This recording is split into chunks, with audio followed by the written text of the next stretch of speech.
Good morning, नमस्कार मंडळी आणि स्वागत आहे तुमचं परत नवीन आणि भन्नाट व्लॉगमध्ये. सो या आता हॉटेल आपल्याला बाय बाय बोलायची वेळ आलेली आहे आणि आता परत पुढच्या डेस्टिनेशनला आज आपण जंगल सफारीला जाणार आहोत. तर चला. सो मित्रांनो, आता फायनली आपण पोहोचलो आहोत ते म्हणजे रावणा वॉटरफॉलला. सो रावणा वॉटरफॉल हा इकडे आपल्या या साईडला आहे, राईट साईडला आहे. तर आपण तिकडे जाणार आहोत. आता रावणा वॉटरफॉल का, तर इकडनं रावणाची हद्द सुरू होते म्हणून त्याचं नाव रावणा वॉटरफॉल ठेवलेलं आहे. तर आपण तो बघूया आणि शूट करून घेऊया. आपण मला दाखवतो रावणा वॉटरफॉल. सो मित्रांनो, जसं मी तुम्हाला सांगितलं रावणा वॉटरफॉलला पाहिलेलो आहोत. तर हा बघू शकता तुम्ही समोर, तर रावणा वॉटरफॉल आहे.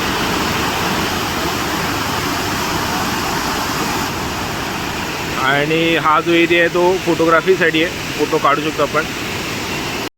सो गाईज, हा जो धबधबा आहे रावणा धबधबा हा एलियाजवळचा आहे आणि हा सुप्रसिद्ध आहे. तर याची उंची साधारणपणे 25 मीटर उंच आहे. आणि त्याचबरोबर याचा असं म्हटलं जातं की त्या काळात रावणाने सीतेला या धबधब्याच्या मागची जी गुफा आहे त्याच्यामध्ये तिला ठेवून दिलेलं, लपवून ठेवलेलं. सो म्हणून हा जास्त सुप्रसिद्ध आहे की नाही.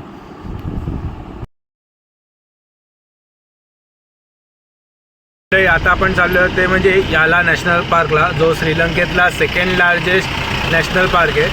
आणि 6 जणांचे आपले ग्रुप बनवलेले आहेत आणि त्याप्रमाणे आपण चाललेलो आहे ओपन जीप सफारीमध्ये.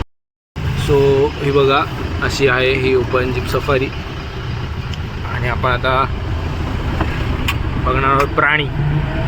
सो गाईज, ही बघा आपली केसरी फॅमिली आणि आपण सगळे आता चाललो ते याला नॅशनल पार्कला.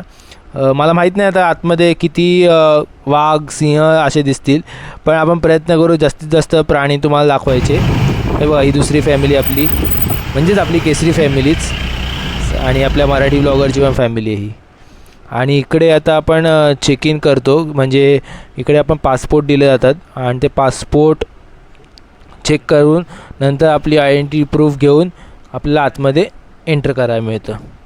सो गाईज, चला आपण आता जाऊया, म्हणजेच एंटर करूया याला नॅशनल पार्कला. सगळं चेक इन वगैरे झालेलं आहे. तर हा एंट्रन्स आहे जिकडे आपण तिकीट्स वगैरे दाखवतो आणि मग आपण एंटर करतो. सो गाईज, आता तुम्हाला कुठले कुठले प्राणी दिसतात हे मला नक्कीच कमेंट करून सांगा, आवडेल मला वाचायला. आणि आपण बघूया कोणी कोणी व्हिडिओ नीट पूर्णपणे बघितली आहे. So let's check.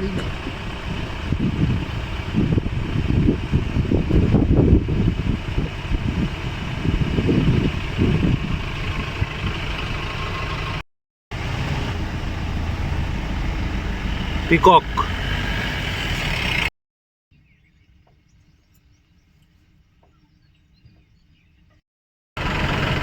हत्ती समोर.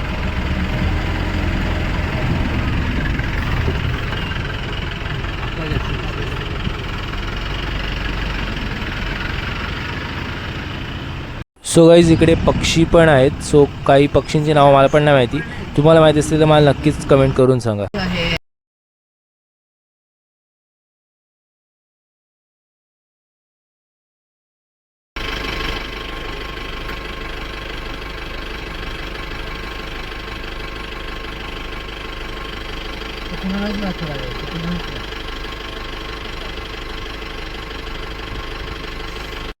म्हणजे आता आपण आलेलो आहोत ते म्हणजे बीचवरती, हिंदू महासागरवरती आलेलो आहोत. आपली अजून जी जंगल सफारी ती संपली नाही आहे, पण इकडे का हॉल्ट आहे समुद्राच्या जवळपास. फोटो काढण्यासाठी आपण इथे आलेलो आहोत. आणि बघू शकता हिंदू महासागर आपला.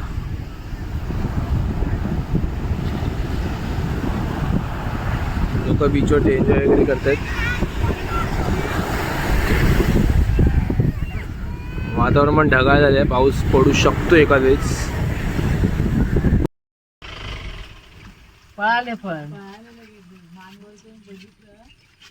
आले लोक बोलले पकडायला आम्हाला. हो मित्रांनो, it's time for room check in. आणि याला जे आपण जो नॅशनल पार्क आहे, second largest national park in Sri Lanka, तो बघितला. त्याचबरोबर आपण महासागर जो आहे तो पण बघितला, म्हणजेच समुद्र पण बघितला. आणि आता आपण रूम चेक इन करणार आहोत. आपलं रूम नंबर आहे 203. चला. सो आता आपला नंबर आहे 203. चेक करूया. रूम टूर, वॉशरूम बिशरूम सगळं आहे नॉर्मल. सगळं मोठा बेड आहे, सगळं ॲस्थेटिक आहे. टी व्ही, लॉन्ड्री विंड्रीचे कपडे. त्याचबरोबर सगळ्यात भारी गोष्ट म्हणजे ही वाटली मला. हे बघा बॅक साईड, इथे मस्त चिलॅक्स करू शकतो आपण. आणि तिकडे हॉटेल आहे. सो गाईज आता मी तुम्हाला श्रीलंकेचं ऑथेंटिकेट फूड दाखवतो आहे. टिपिकल श्रीलंकन फूड जे मी गेले 4 ते 5 दिवसापासून खातो आहे.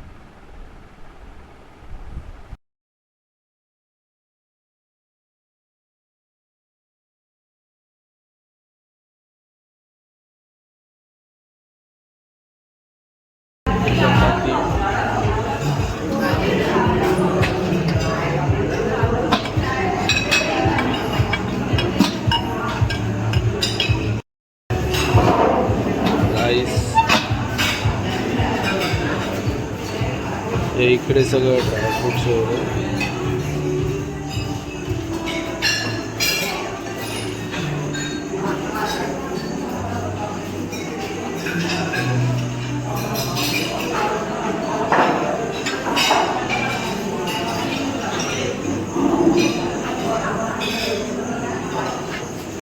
हो मंडळी, हा बघा, हा असा कायचा व्ह्यू होता. समोर पूल आहे, हत्ती वगैरे आहेत आजूबाजूला. इकडे आपलं लंच डिनर सगळं होतं. आणि तिकडे समोर जे दिसते तुम्हाला ते काचेचं, तिकडे आपण स्टे करत होतो.